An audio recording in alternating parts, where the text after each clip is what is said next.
So now I'm here. I was just, thinking about like just kind of sharing a little bit about me, right?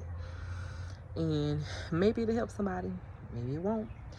But hey, you always have the option of pressing stop. Okay, but anyway, so I just thought I would kind of like tell you a little bit about my just my weight loss journey, just things that contributed to weight gain and all that kind of stuff, and I'm sure we can probably relate to a lot of what I say. So anyhow,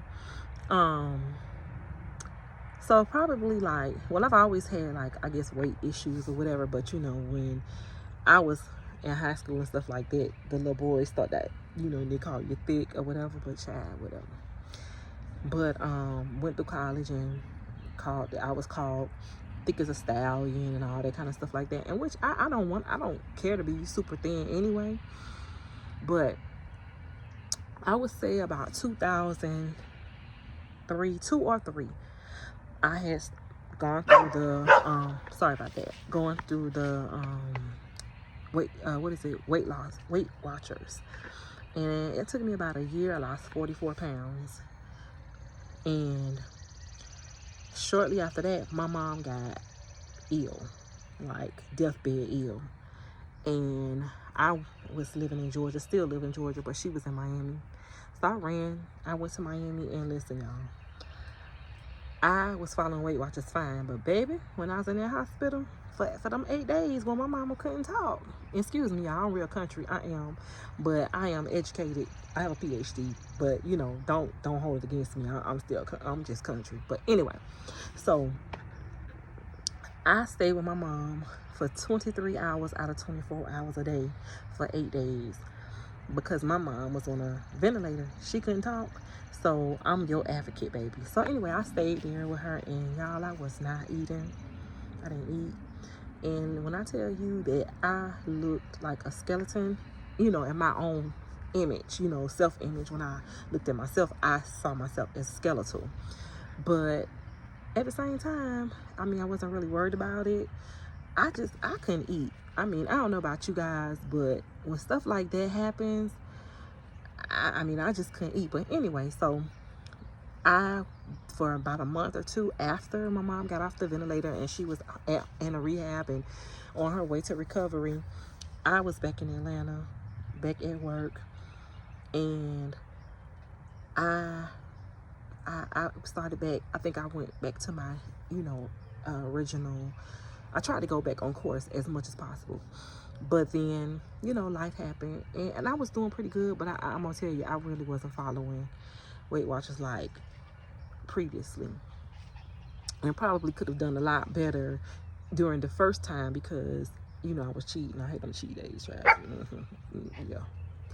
But anyway, so moving forward, that was 2003. My mom was sick. 2006, my mom passed away. So my mom passed away February 2nd. My dad passed away March 15th, but in 1990. And he had AIDS. Well, he had HIV that turned to AIDS. And it's just a whole long story with that. But I didn't find that out until I was grown. And that kind of messed my head up, because not because he had AIDS, but because I didn't know. And I had a friend who dad was going through it. But anyway, we could have been emotional support for one another, but that's neither here nor there. Done, over with. But emotionally, it bothered me. So I went to counseling and kind of tried to deal with my father's passing, but I was dealing with it as an adult because I didn't deal with it. And some other personal issues that happened as a child that, resurfaced in my adult life. So I had to, kind of deal with that stuff. So I was in counseling, and then 2006, my mom, she passed away. And baby, look, if you haven't lost a parent, or your mother, your father, or whoever, whichever one would, death passing will hurt you the most. Listen, I thought when my dad died that was horrible, but when my mom died, honey, I was a lost soul. So I completely forgot to eat. Like, I was like tripping, and I was for real skeletal looking. And like for 2 months I was going through that. I wasn't eating, and then one day I was like, damn, I'm hungry. And then, girl, it was on. I started eating everything.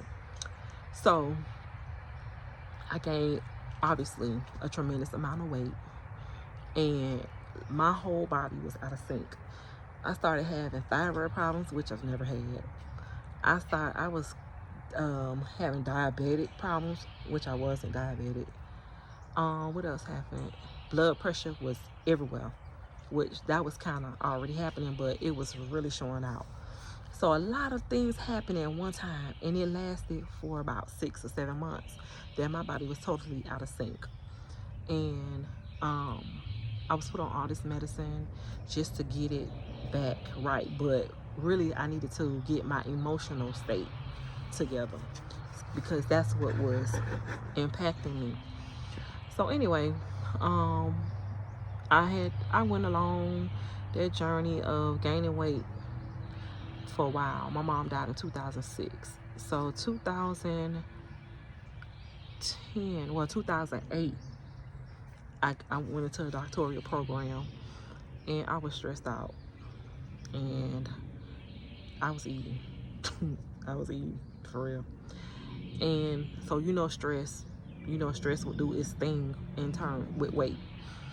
So 2011, at work, and I was an educator in special education, and if you don't know, let me tell you, that's some stressful work. So I was just trying to make it through every day, whatever. And so I went to a keto program, and I lost 51 pounds in like 2.5 months. And I kept it off for 2 years. I felt good, y'all. I ain't gonna lie. I felt real good. So it took, when I lost 51 pounds, that only put me in a size 12, so that's why I be so hyped about this size 14, and I haven't lost nothing but like 10 pounds, and I'm not nowhere near the scale that I was at on when I did keto. So keto, it just shrink you in different places, but I was in a 12. So anyway, I'm not even close to where I was when I did keto. So it's just interesting to me how I'm in a 14 right now, and I'm not even half of where I was. So I'll be transparent. Shoot, forget it, y'all, whatever. So I was 202 when I was in a size 12. 203, 202, 203. And right now I'm 249, and I'm weighing a 14. I'm like, that math ain't mathing, but okay. So that's why I feel like it's inches, and I'm good with it, But moving forward, went through the doctoral program, lost weight through keto. Then I had my son. That was really my whole reasoning for trying to lose the weight that time, because I didn't want to be like 250 pounds trying to get pregnant. And I had made a decision that I was going to have a baby, because years prior to that, I was unsure that I wanted to be a mom. But then when my mom passed, I had a burning desire. And my doctors always told me, oh, you're going to have a hard time conceiving. So it took me 9 months to get pregnant. So I will say that keto probably had a lot to do with that, as it has been stated numerous times that people, have good results with fertility after completing keto. But anyway, so moving forward, I had my baby, and I immediately dropped the weight after having him. But then I went through postpartum, and I didn't eat like I was supposed to. I tried, and then I did realize that, okay, you gotta eat. I'm nursing. So I started eating, and I started eating very well, very much. And I went back up to the way I was when I was pregnant. I was like, girl, you should. But I was like, okay, you can't do this. So I did like start losing some weight, but not really a lot. And I really didn't put a lot of effort in it. I'm just be honest. I was basking in motherhood, happy. I was happy, but I knew that I needed to do something. I just couldn't get my mind together, right? Plus, I had a stressful job. Understand me? Very stressful.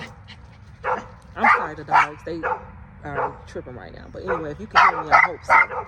Hey, shh. Shh. So,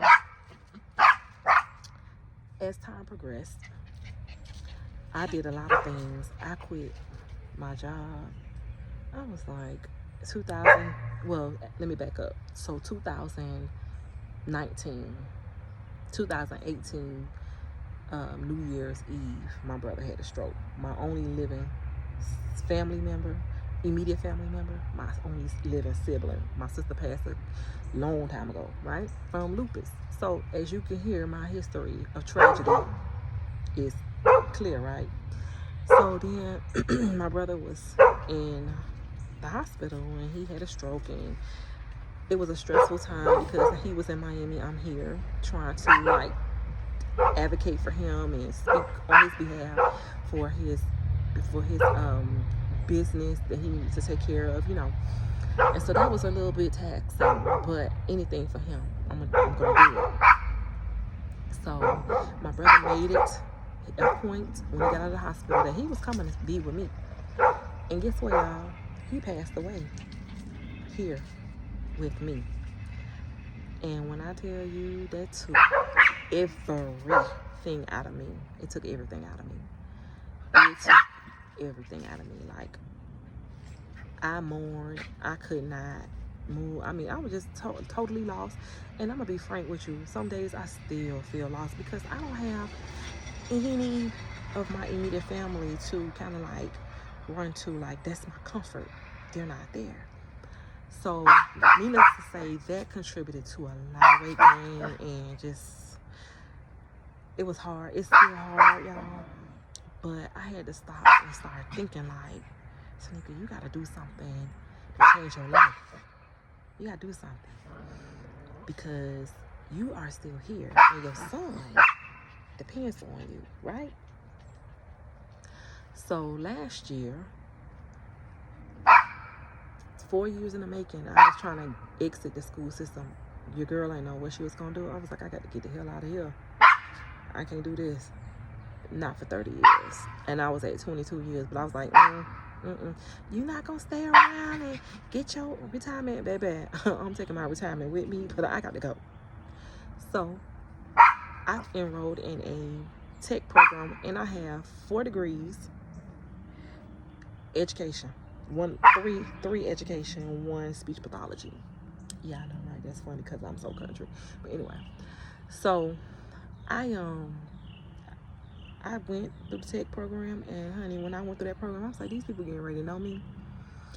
I'm gonna get a job when I leave this program. I'm going to have a job. So I was making almost 6 figures in education, doing what I was doing, kind of like an administrative role. And I found a job through the program I went through, and I told them what I was making, and they came with 6 figures. I was like, bye. Baby, I signed it. I hit that resignation button so fast. So, moving forward into the part that is, you know, the great part for me. Shh. Little rat, stop making all that noise. Shh. Anyway, that's that little dog. You know, them little dogs. So anyway, I resigned in May. June 13th, I started my new gig, right? And I'm telling y'all, I love it. And from June to November, June 2022 to November 2022, I lost about 10, 11 pounds. Didn't even realize it. I knew that, like, I really wasn't as hungry, you know. because I ended up finding out I have diverticulitis. If you don't know what that is, go ahead and look it up. It can be painful, cramping, yes, appetite. It affects your appetite, and sometimes you just feel full after eating small portions. So that's kind of like what I was going through, and didn't really know what was happening. But I lost like 10, 11 pounds. So then moving forward, I was diagnosed as diabetic. First it was pre-diabetes, 6.4 was my A1C then. And I was so stressed out. And I went to the doctor. She said, oh, now you're in the diabetic range. I was like, oh, I'm not about to do this. Ain't about to have me on all this damn medicine. That was my thought, right? So then I went on a regimen that they gave me, which was Zigduo. And it's a combination of metformin and something else.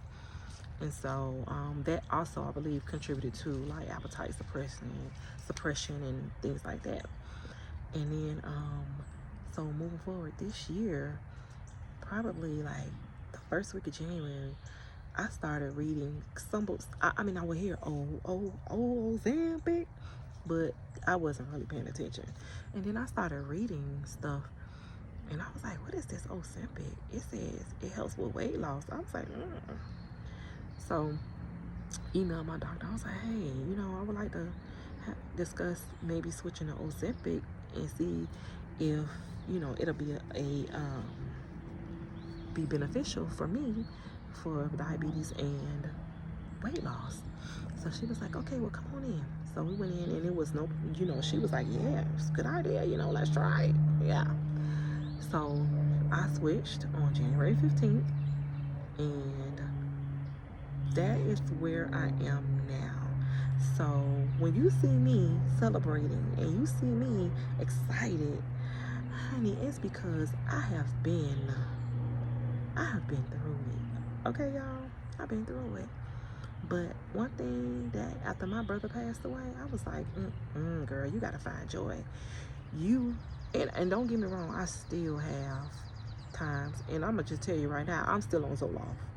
I take a half pill of 50, so it's 25 milligrams, and I've been kind of like trying to we've been weaning off of it. I've been on it since 2019, and if I don't take it for a while, I do feel, and this is transparency, so I don't care if you're uncomfortable with me telling you these personal details. I'm so sorry for you, but this is what helps me.